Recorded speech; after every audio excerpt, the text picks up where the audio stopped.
رحمۃ اللہ علیہ فرماتے ہیں کہ جو آپ کے اوپر آئی ہوئی مصیبت ہے اس کا جو رزلٹ ہے وہ اس چیز پر ڈیپینڈ کرتا ہے کہ آپ مصیبت کے دوران اللہ سے کتنا راضی تھے. سبحان اللہ, یہ بات ذرا حکمت کی بات ہے اگر آپ کو سمجھ آ جائے. ابن القیم رحمۃ اللہ بہت بڑے امام ہیں کہ وہ کہتے ہیں کہ ایک مصیبت جو آپ پر آئی ہے اس کا نتیجہ جو ہے وہ اس چیز پر ڈیپینڈنٹ ہے کہ اس مصیبت کے دوران آپ اللہ سے کتنے راضی تھے.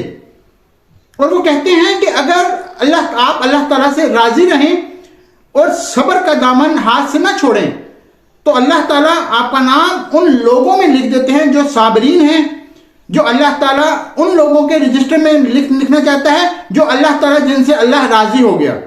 اللہ اکبر, کیا سوچ رکھتے ہیں کہ اگر میرا اور آپ کا نام جو ہے وہ اس رجسٹر میں آ جائے جو اللہ کے پاس اس میں لکھا جائے, تو جن میں اللہ نے ان کا نام لکھا ہے صرف جن سے اللہ راضی ہے. اللہ اکبر. جیسے ہم صحابہ کے بارے میں کہتے ہیں کہ رضی اللہ عنہ, کہ اللہ ان سے راضی ہو جائے, تو آپ سوچیں کہ سبحان اللہ یہ کیا کیفیت ہے. اور واقعی میں اللہ کی رضا جو ہے سب سے بڑی چیز ہے. بعض علماء نے یہ بات ارشاد کی ہے کہ اللہ کی رضا جو ہے وہ بہت بہتر ہے. یعنی جنت بہرحال انسان جس سے اللہ تعالیٰ راضی ہوگا تو اسے جنت ملے گی, لیکن جس سے اللہ راضی ہوگا نا اسے جنت کے علاوہ بھی بہت کچھ ملے گا. اسے دنیا میں بھی خیر ملے گی, دنیا میں بھی سکون ملے گا, دنیا میں بھی ٹینشن فری رہے گا, اور آخرت میں تو اس کے لیے اجر ہے ہی ہے. اور واقعی بہت بڑی چیز ہے کہ جس سے اللہ راضی ہو جائے. یعنی آپ دیکھیں ہماری پوری زندگی کا اکثر مقصد کیا ہے, ہم کوئی بھی نیک کام آخر کیوں کرتے ہیں, ہم کوئی بھی خیر کا معاملہ کیوں کرتے ہیں, یہی چاہتے ہیں نا کہ اللہ راضی ہو جائے. بس کسی طرح سے اللہ مجھ سے راضی ہو جائے, اللہ میرے اعمال قبول کر لے, اللہ مجھ سے خوش ہو جائے. سبحان اللہ, بس یہی تو ہم چاہتے ہیں.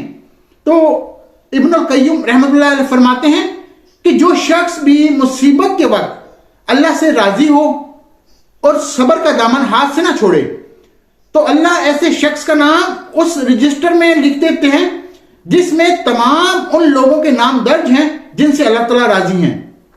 اللہ اکبر. اور بالکل اسی کے ساتھ ساتھ اللہ نے فرمایا کہ جو شخص مصیبت کے وقت پریشانی میں اپنے آپے سے باہر ہو جاتا ہے, صبر کا دامن ہاتھ سے چھوڑ دیتا ہے, اللہ سے ناراض ہو جاتا ہے کہ میرے ساتھ ایسا کیوں ہوا, میرے ساتھ ویسا کیوں ہوا, آخر یہ مطلب یہ اس طرح کے سٹیٹمنٹ جو ادا کرتا ہے, پھر اللہ تعالیٰ اس کا نام خالقین کے رجسٹر میں لکھ دیتے ہیں. خالقین وہ لوگ ہیں جو ہلاک ہو گئے, جو برباد ہو گئے, ان کے رجسٹر میں اللہ تعالیٰ ان کا نام لکھ دیتے ہیں. اور اللہ تعالیٰ ہمیں اس قسم کی کیفیت سے بچائے کہ ہمارا نام ایسے رجسٹر میں لکھا جائے وہ لوگ جو کہ برباد ہو گئے. یہ وہ لوگ ہیں جو اللہ تعالیٰ کے فیصلوں پر راضی نہیں ہوئے. ہم کہتے ہیں کہ کوئی مصیبت آتی ہے کہ جو ہوا وہ اللہ تعالیٰ کی طرف سے ہوا, اللہ تعالیٰ کی تقدیر, ہم اس کے بارے میں زیادہ رونا دھونا نہیں کرتے. یعنی غم انسان فیل کرتا ہے لیکن اللہ تعالیٰ کی جو رضا سے جو راضی رہتا ہے. اور میرے رب کا فیصلہ تھا نا, اب جیسا بھی تھا مجھے سمجھ میں نہیں آ رہا, لیکن میں جانتا ہوں کہ اللہ تعالیٰ العلیم بھی ہے, الحکیم بھی ہیں, اللہ بہتر جانتے ہیں. تو شاید میری کم علمی میں یا مجھے یہ بات سمجھ نہیں آ رہی, اور یقیناً ایسا ہی ہوتا ہے. ہمارا علم کتنا سا ہے, ہم آپ کو اپنا جتنا مرضی بڑا بھنے خان سمجھیں, ہم کیا ہیں, کچھ بھی نہیں ہے. ہمارا اتنا سا یعنی ایک نمک کے برابر بھی ہمارا علم ہے. لیکن اس علم کے بدلے میں ہم یہ سمجھیں کہ ہمیں پوری کائنات کا علم ہونا چاہیے, ہمیں پتا ہو کہ اللہ کے ایک ایک فیصلہ کیوں ہو رہا ہے. تو یہ تو امپاسبل سی بات ہے, ایسا ہو نہیں سکتا. تو جب بھی آپ کی لائف میں کچھ بھی ہوتا ہے, جب آپ اللہ پہ ٹرسٹ کرتے ہیں, جو بھی ہوا ہے اللہ کی رضا سے ہوا ہے, اللہ کی اجازت سے ہوا ہے, تو اگر اللہ کی اجازت سے ہوا تو میں بھی راضی ہوں, میں راضی ہوں. اچھا ہوا برا ہوا مجھے یقین ہے اس میں کوئی نہ کوئی خیر ضرور نکلے گی. ہاں مجھے اس وقت خیر نظر نہیں آ رہی, مجھے اس وقت سمجھ نہیں آ رہی کہ ایسا کیوں ہوا, لیکن یقیناً اس میں خیر نکلے گی, اور یقیناً اس میں میرے لیے بہتر ہوگا. چاہے کچھ بھی ہو جائے, اللہ معاف کرے کوئی ایکسیڈنٹ ہو جائے, میری ٹانگیں ٹوٹ جائیں, میرے ہاتھ بازو ٹوٹ جائیں, میں کہتا ہوں الحمدللہ اللہ کل حال. کیونکہ ہو سکتا ہے یہ جو میرے ہاتھ بازو ٹوٹے ہیں ان کی وجہ سے میرے گناہ سارے کے سارے دھل گئے, اور اب مجھے جہنم میں عذاب نہیں ملے گا, اور میں جنت الفردوس میں داخل ہو جاؤں. مطلب جو شخص بھی بیماری کی حالت میں اللہ کا شکر ادا کرتا ہے وہ ایسے بیماری سے باہر نکلتا ہے جیسے اس نے گناہ کیا ہی نہیں، جیسے بالکل ایک بچہ نیو بورن ہوتا ہے اس کی طرح۔ تو یقیناً اگر کوئی ڈیفیکلٹی آپ کو یہاں پہ آتی ہے کہ نبی کریم صلی اللہ علیہ وسلم کی حدیث میں آتا ہے کہ اگر آپ کو کانٹا بھی چبھتا ہے تو اس کے ایوز بھی آپ کے کتنے گناہ معاف ہو جاتے ہیں۔ تو اللہ بہتر جانتا ہے، ہو یہ سکتا ہے کہ اگر ہاتھ بازو کسی کا ٹوٹ گیا تو ہو سکتا ہے کہ اللہ تعالیٰ نے اس کو گناہوں سے روک دیا ہو۔ اگر یہ ہاتھ بازو نہ ٹوٹتے، یہ بڑے سے بڑا گناہ کرتا ہے، ہو سکتا ہے یہ کفر کی حالت میں مر جاتا، ہمیں کیا معلوم۔ اللہ بہتر جانتا ہے، اس لیے ہمیں ہمیشہ اللہ تعالیٰ کے فیصلوں کو یعنی خوشی سے ایکسپٹ کریں کہ انشاءاللہ میں اس کو پورا ایکسپٹ کرتا ہوں، جس چیز میں اللہ کی مرضی ہے خدا کی قسم مجھے قبول ہے، میں اس کو ایکسپٹ کرتا ہوں۔ اس کا یہ مطلب نہیں ہے کہ اگر آپ کو بیماری لگ جائے، اگر آپ کو کوئی مصیبت آ جائے، آپ اس کو فکس کرنے کے لیے کچھ نہ کریں۔ Please understand this. اس کا یہ مطلب نہیں ہے کہ خدا نہ خواستہ ایک بندے کو شدید بیماری لگ گئی، اب وہ کوئی اللہ تعالیٰ کے فیصلوں سے میں راضی ہوں، میں نے علاج نہیں کروانا، میں نے اسی طرح مر جانا، نہیں، یہ نہیں ہے۔ آپ کو توکل کرنا ہے اللہ تعالیٰ پر، لیکن اونٹ پہلے باندھنا ہے۔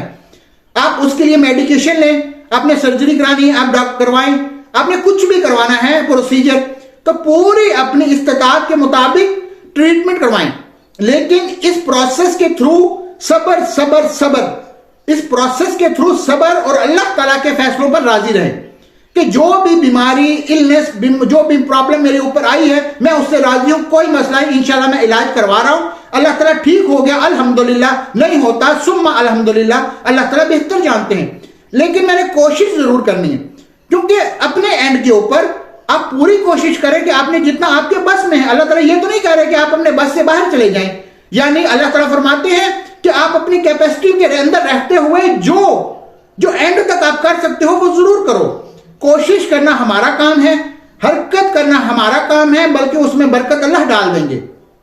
ٹھیک ہے، جو بغیر حرکت میں برکت نہیں ہے، آپ نے اپنی طرف سے پوری کوشش کرنی ہے، جب بھی کوئی مصیبت آتی اس مصیبت کو ریلیف کرنے کے لیے، اس مصیبت کو دور کرنے کے لیے کوشش کریں، لیکن ڈس ہارٹ نہ ہو، ڈس گرنٹل نہ ہو، اللہ تعالیٰ سے ناراض نہ ہو، اور اللہ کے فیصلوں پر راضی ہو جائے۔ الحمدللہ میں ہر حال میں اللہ کے ہر فیصلے پر راضی ہوں، جہاں تک آپ کا بس چلتا ہے اتنا کریں، اس کے بعد انشاءاللہ اللہ تعالیٰ پر توکل کریں۔ یہی وہ طریقہ ہے ابن القیم کی، ماشاءاللہ یہ بڑی خوبصورت ٹریٹمنٹ ہے، بڑی احادیث ہے کہ جو لوگ بھی مصیبتوں پر صبر کرتے ہیں اور اللہ تعالیٰ سے راضی رہتے ہیں، اللہ تعالیٰ ان کا نام ان رجسٹر میں لکھوا دیتا ہے جن سے اللہ راضی ہیں۔ اور جو لوگ مصیبت میں صبر نہیں کرتے بلکہ اللہ سے ناراض ہوتے ہیں، اول فول باتیں کرتے ہیں، اللہ تعالیٰ کی تقدیر پر راضی نہیں ہوتے، اللہ تعالیٰ ان کا نام خالقین میں لکھوا دیتا ہے، وہ لوگ جو کہ ہلاک ہو گئے، وہ لوگ جو کہ برباد ہو گئے۔ اللہ تعالیٰ ہمیں اس سے ہمیں بچا کے رکھے، اس قسم کی کیفیت سے بچا کے رکھے۔ کہ دوستو اگر آپ کو آج کی ویڈیو کیسی لگی، اگر ویڈیو اچھی لگی ہو تو آپ نے ابھی تک میں نے چینل کو سبسکرائب نہیں کیا اور نہ ہی اس بیل آئیکن کو پریس کیا ہے، تو دوستو آپ سے ریکویسٹ ہے کہ اگر آپ اس طرح کی اسلامی موٹیویشنل ویڈیوز اور دیکھنا چاہتے ہیں، اچھی دیکھنا چاہتے ہیں اور بہتر، تو آپ میرے چینل کو سبسکرائب کر دیں، اس بیل آئیکن کو پریس کر دیں تاکہ میں آپ کے لیے اس طرح اچھی سے اچھی اور انفارمیشن آپ کے ساتھ شیئر کرتا رہوں۔ تب تک کے لیے اللہ حافظ، السلام علیکم ورحمۃ اللہ وبرکاتہ۔